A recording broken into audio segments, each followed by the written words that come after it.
that was also one of the points I wanted to get to, because, like I said before, they also seem to be calling the enter to new bits and details now, because I already said I like the fact that they were having people who were saying, you know, maybe it's not a good idea to keep Pokemon in balls and force them to fight. And there's also this idea that maybe the gym leaders do need some extra income. I mean, they all seem to have these, like, alternate jobs and themes they do. Like, one of them's a pilot for cargo planes. One of them, like Spencer, owning a restaurant. The other one owns a mining business deep underground. The other one's an artist, so... Yeah, and the one that owns a mining business deep underground, let me just add this. He's a friggin' Texan. Yeah. Pretty much accent looks like it, yeah. But I think the whole town was meant to be kind of Texan-ish, actually. Yeah, I'm not saying it was a bad thing, but that is just crazy unique. I thought the idea of a French gym leader was unique. Yeah, actually, that's a point. Is that these games are sort of... This one's more than others is trying to be a bit more international, because it's always noticed that Pokemon games always had a Japanese feel to them. Like, when you play Gold and Soul Silver, you had, like, the kimono girls that were always around there, and that kind of thing. Like we already mentioned several times, it's based on New York, and it kind of shows, because...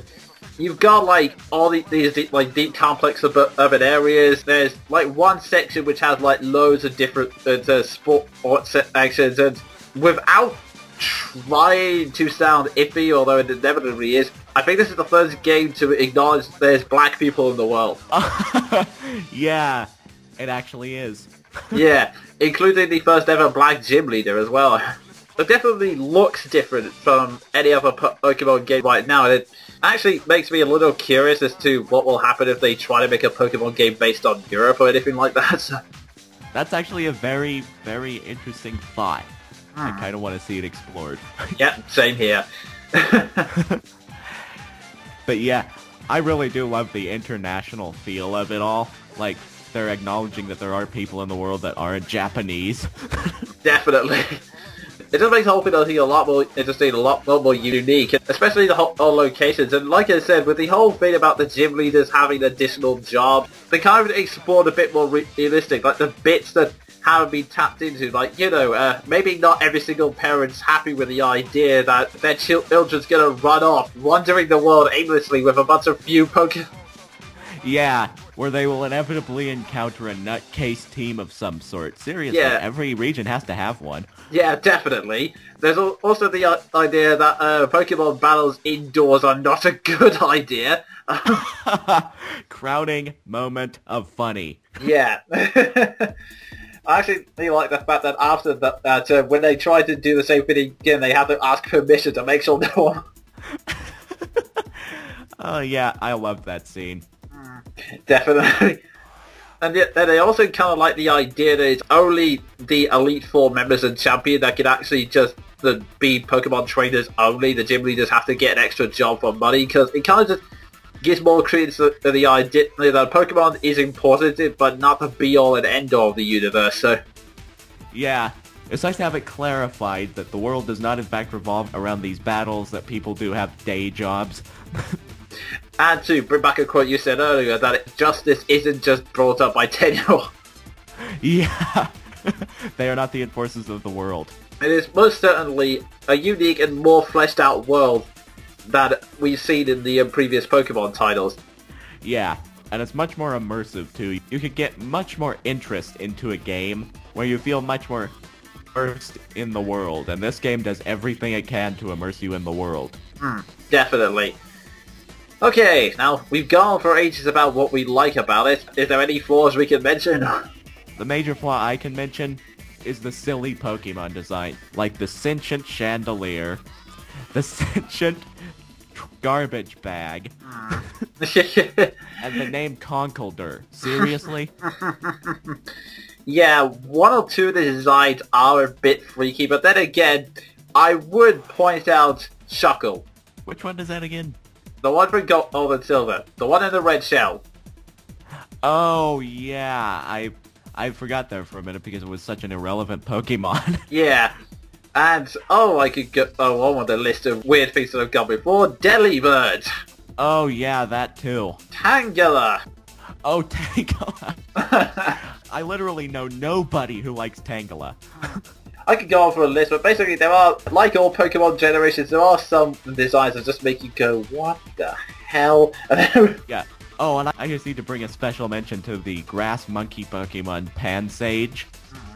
No, Simisage, the evolved form. It has a grass tuft for hair that makes it look like it came out of some ridiculous shonen anime. To be honest, I think that's my problem with all of those elemental monkeys. They do have anime. Yeah, they kinda really do. I mean, Simipour has a really sort of like effeminate haircut as well, which makes me... Oh yeah. That one is just the weirdest of all of them, really. Yeah. Of all the monkeys, at least. And then, yeah, the whole shonen look just... What is it with them trying to give monkeys shonen hairstyles here? Oh dear. Actually, that kind of ties me into one point. The only time I've kind of felt any sort of vague negative feelings towards it was the setup for the first gym I found. I'm kind of annoyed because...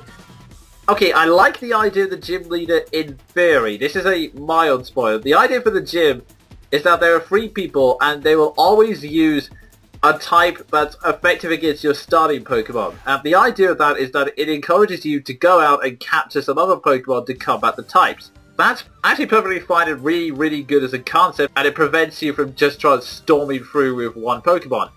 However, the downside of that is that it requires you having a wide variety of Pokemon to choose from to begin with.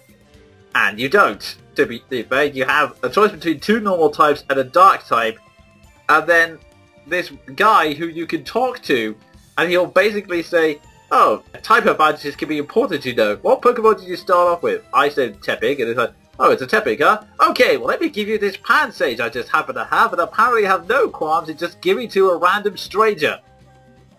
Okay. Yeah, that plot element really made no sense because I thought the idea was to trade, not give away Pokemon that you can just materialize out of your trans-dimensional pocket. Yeah, and it just felt annoying because it felt like I won that gym using the Pansage, which I then benched instantly because I never wanted to use it again. That's the exact same here. I only ever used that thing for cut and then it was on the bench. I don't see the point. Yeah, but that's the only negative I can think of because, honestly, any other negatives I could bring up are the Pokemon Musical and what I've just brought up, which is pretty minor complaints in the whole the game. And the only other complaint I can come up with is actually one you could think of as in its favour is just wanting more of it. Part of me is like saying, well, I'd like to see a bit more of the rotation battles. I'd like to see more of the triple battles. I would love to see more places like Castelia City. Yeah, I was about to say the exact same thing. I hate to keep quoting other people, but it's a good one. And this is from Yahtzee again. He said, whenever the only complaint you can think about a game is that you want more of it, is that really so much a complaint? I'd have to agree. That's the thing about Pokemon Black and White, but despite the 1 or 2 niggles we have because no game is perfect, it really is an unbelievably immersive experience and definitely one of the best in Pokemon's history. And in fact, I know we're bringing up quotes like the center here, but there's one from this like really professional video game magazine named Edge, which I mentioned before on VGT, and they had a quote at the end which summed it up best. Pokemon Black and White is not a great sweeping revolution, but it reminds you of why we cared in the first place. That pretty much says everything that needs to be said. That's the description of the game. Honestly, if you're a fan of Pokemon, get it. If you're not a fan of Pokemon, just get it.